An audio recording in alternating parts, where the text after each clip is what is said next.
Channel 5. Troy Williamson defends his British Super Welterweight Championship against the pretty boy Josh Kelly. Who wins? Find out Friday, December the 2nd, 9 p.m, live and free on Channel 5. I'm going to share something with you that might put me in a very negative light, yeah. Relationships are not my forte. See if someone grabbed up my wife or something completely different ballgame. I'll walk away from it, and this has been like a therapy session. Oscar Bevis, IFL TV, proudly sponsored by us here at York Call. Amar Kayani joins me, mate. Thank you for giving me some of your time. I know it was in difficult circumstances that you fought today for more reasons than one, but just your initial reaction to coming out on the right side of the result, which is basically the main thing.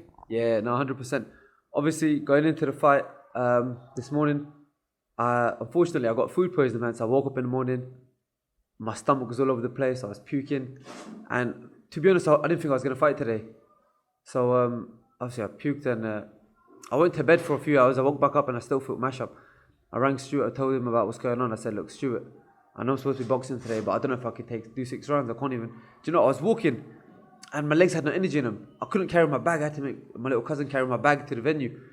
So, like, the whole morning I was going from my head, I'm thinking, yo, I've sold so many tickets. This fight is for my little cousin, unfortunately, who we lost about 3 months ago. So I was thinking, I've got to fight, man. I've got to do it for him.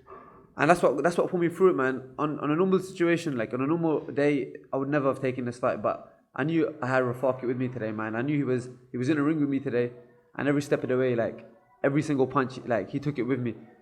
If I was fit and if I wasn't, you know, if I didn't have food poisoning, if I wasn't mash up, I reckon I would have made a much easier job of it. I mean, I got a shutout points victory anyways. I got every round in it, but I'm pretty sure I hit him a few right hands and I just couldn't follow it up. You know, when you're sick and you're poorly, you can't put your combinations together. You can't put the combinations together. Like after 2 punches, I was blurring out. Like I was thinking, raw, what's going on?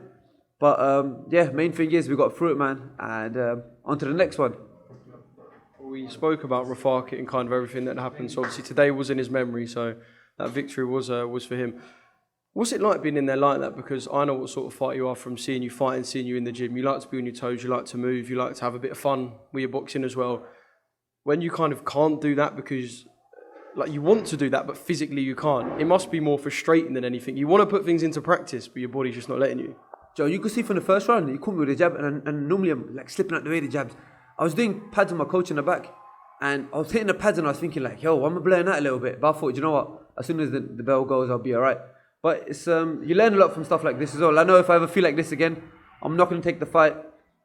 Fortunately, we dropped it from a 6 to a 4. Obviously, I don't want to do 4-rounders, but if you got food poisoning and you're mash up, like you've got no choice. I still wanted to fight.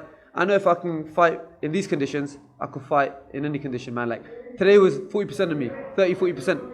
I couldn't, you know the way I like to box. I like being slick. I like throwing my shots. I had to sit down. I had to jab him for the cross. I couldn't throw my body shots properly, but it was good. Like I got the shout out victory, man, and I'm happy with the performance. I say that I'm not really happy with it, but I'm happy enough with the performance considering everything that I had going on. But on to the next, like I said before, man. On to the next, we're gonna go again. We're going to make sure I'm 100%. I'm not going to eat none of these weird takeaways, man, that gave me food poisoning. One of these chicken shops. Right, if you look back at the whole of 2022, obviously a lot's gone on for you inside and outside the ring. How do you reflect on what would have been an emotional year, a hard year, but a rewarding year in some sense as well? Yeah, a lot's gone on in the last 12 months. How do you kind of reflect on what's been quite a journey for a fairly short space of time? Yeah, man, it's been a crazy year, man, honestly. I was supposed to box a few times this year. And unfortunately, I couldn't. I could have only boxed twice. I was supposed to box start of the year. I fell poorly.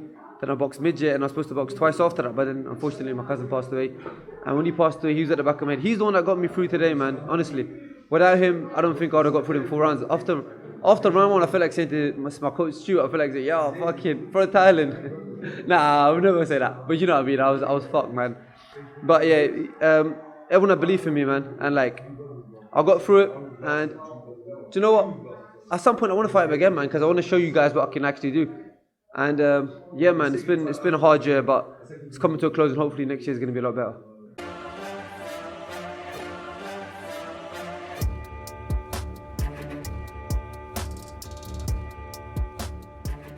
Midnight on Channel 5. Troy Williamson defends his British Super Welterweight Championship against the pretty boy Josh Kelly.